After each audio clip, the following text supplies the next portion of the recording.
It is officially Friday, January 187 in the year of our Lord 2021. What's up, Kostya? What's up, Bolo? It is a rainy day to be alive. And I am here, and you are here, and Josh is here. Good morning, kids. What's up, Walter? I see you. I see you. What's up, Bolo?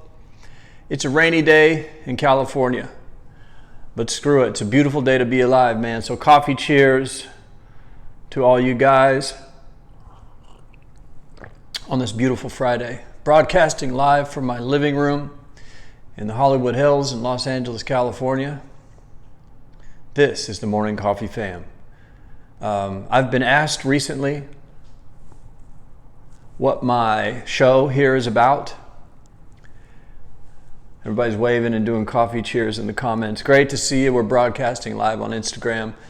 Someone asked me recently, a couple people asked, what is your show about on YouTube? And I said, it's absolutely nothing. There's a squirrel right now trying to get a nut. He's looking right at me. I said, it's about nothing. It's about truly the best way to demonstrate what the Morning Coffee family is about. I mean, because we could say a lot of stuff. It's a way to motivate each other. It's a way to congregate and talk about things that not a lot of people are talking about. There's not millions of viewers, so there's no pressure.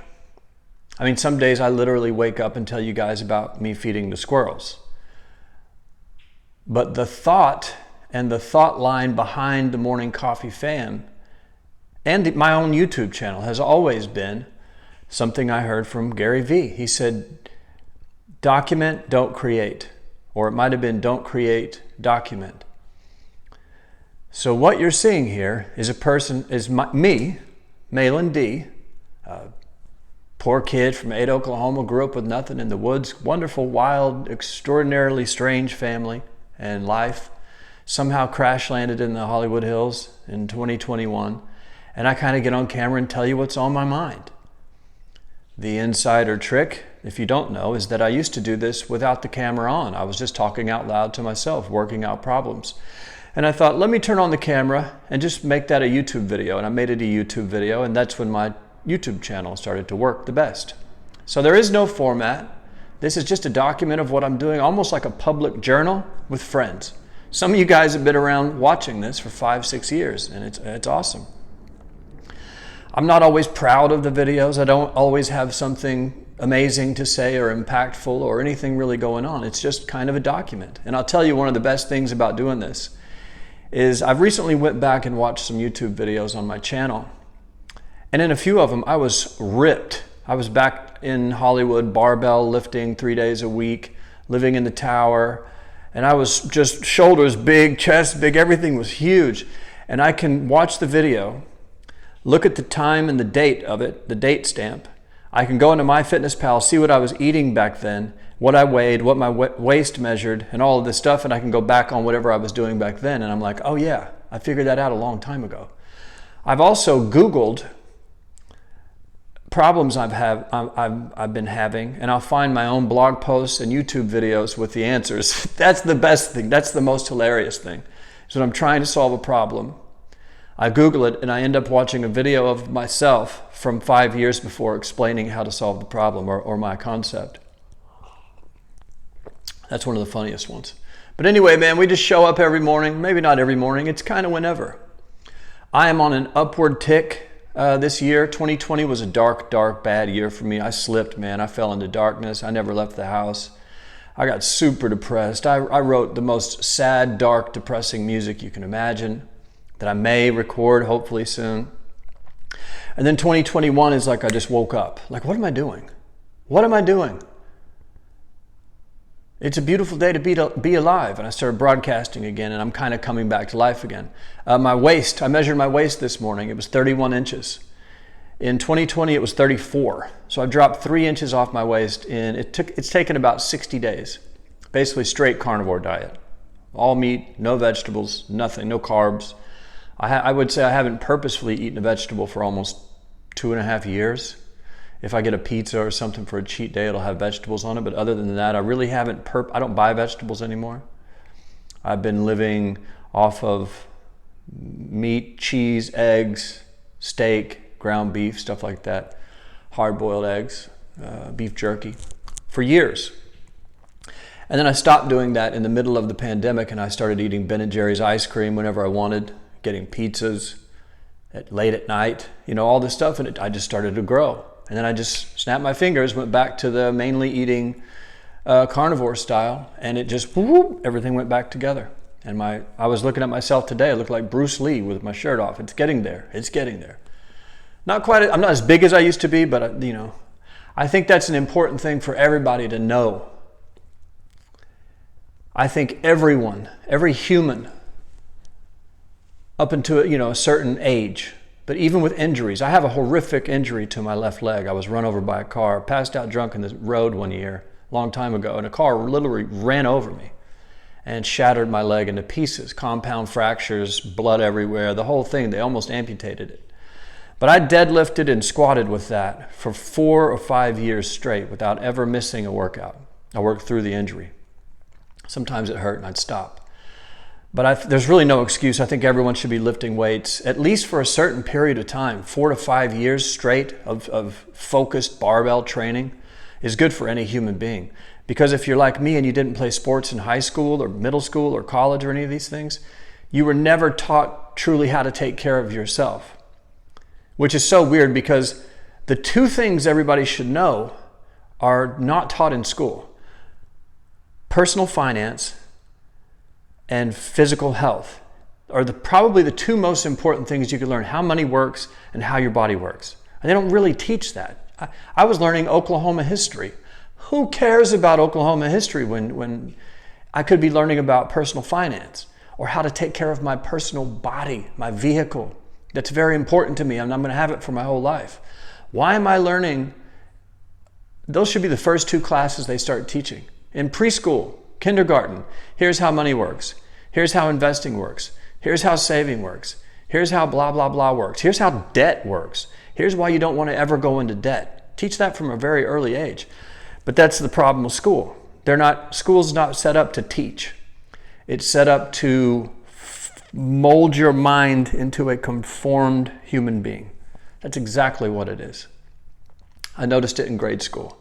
Grade school was the first time I noticed that. But I wish they would have taught two things.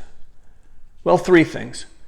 Personal finance, personal health, and how to play the flute or something. I would have loved that. That'd be a great school. And a foreign language. I should have taken a foreign language. But I think everybody should work out, because now that I've worked out for 4 or 5 years with barbells, I have a structure of a small amount of muscle. I'm no muscle guy. But I thought when I was a kid that either God chose you to be in shape or he didn't. I thought, well, God just doesn't like me. I would say a prayer at night. My best friend, Steve Dawson, when we were kids in grade school, he was in great shape. He was wrestling, playing basketball, playing football, running track, working out in the summers, all this stuff. I didn't know. I thought God just loved him and didn't love me. So he was in shape and I wasn't. And some nights when we would go to sleep at his house, I would pray, God, please tomorrow let me wake up and just be in shape. I thought that's how it worked. That's how dumb I was. And then as I learned how to work out, I saw that I could do it. And now I can do it. I can turn it on and off. I can actually transform the shape of my physical form. I can get bigger. I can get smaller. I could probably gain 100 pounds if I wanted to and then lose it. It's an interesting thing that gives me like a personal power.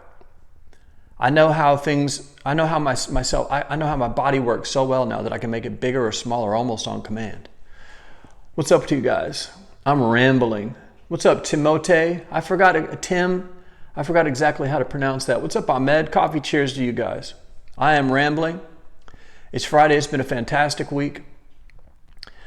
I am right now obsessed with the current GameStop stock situation. If you haven't been paying attention to it, if you have, it's insane. I'm telling you right now, I'm obsessed with this story right now. I'm following it all day on Twitter, on Reddit, obsessed with it.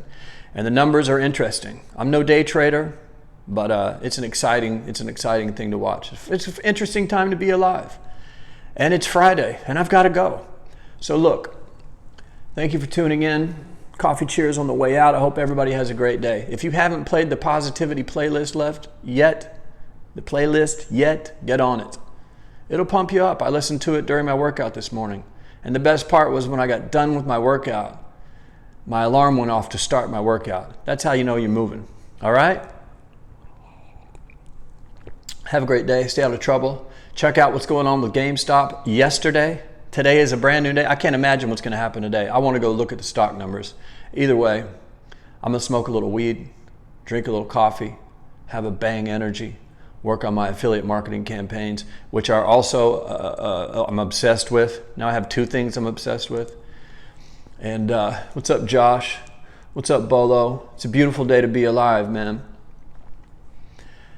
And if nothing else taken from this video, if you made it to the end, congratulations. Find something you're obsessed with that makes money.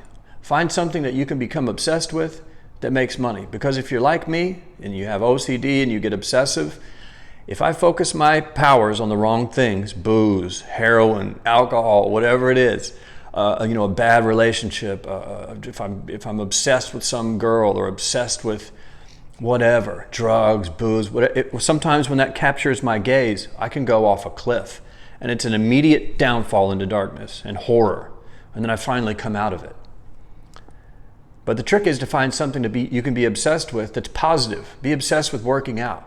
Be obsessed with inspiring other people. Be obsessed with with self-help.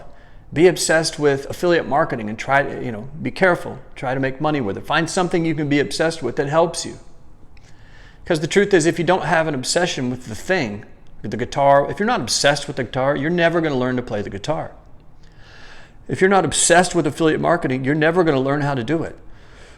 If you're not obsessed with day trading, you're never going to be able to do it. So find something you can be obsessed with that works to your advantage. Find something you can be obsessed with that works to your advantage. And that's it. I'm obsessed with tuning in to my own non-YouTube show, seeing a couple of friends, and then posting it on YouTube and like having a party in the comments. It's a blast. I've been obsessed with this for so long. I had a YouTube show on my website, Malin DTV, before YouTube existed. I had my own flash streaming web server before YouTube was a company. And I'll never forget my friend Joe. Hey Joe, what's up if you're watching? He watches sometimes. He sent me an email that said, hey, there's this new company called YouTube that might be a better way to stream your show. And I moved it there. This was, I couldn't even tell you what year, 2002, 2004. I've been doing this pre-YouTube. I've been obsessed with this for 15, 16 years. And you know what? It's brought me some positivity. It's brought me some friends, and it's brought me a lot of enjoyment, man. So that's it. Get obsessed. Get obsessed with something that benefits you. Optimizing campaigns, testing, making it work. That's right, man. What's FYPM? We're looking in the comments now. What's FYPM? For you, peanut mush. For you, peanut mush. That's it, guys. For you, peanut mush, I guess. I don't know that acronym or whatever the word is.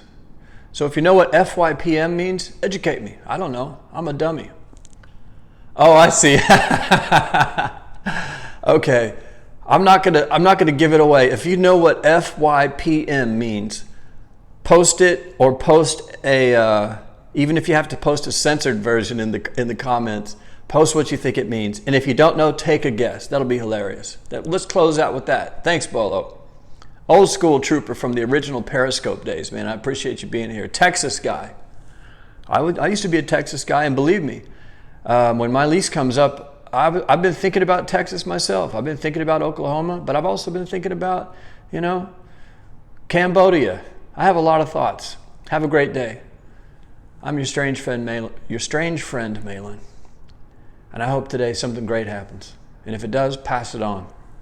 Bam. Coffee cheers on the way out. And as always, guys, I will see you in the future.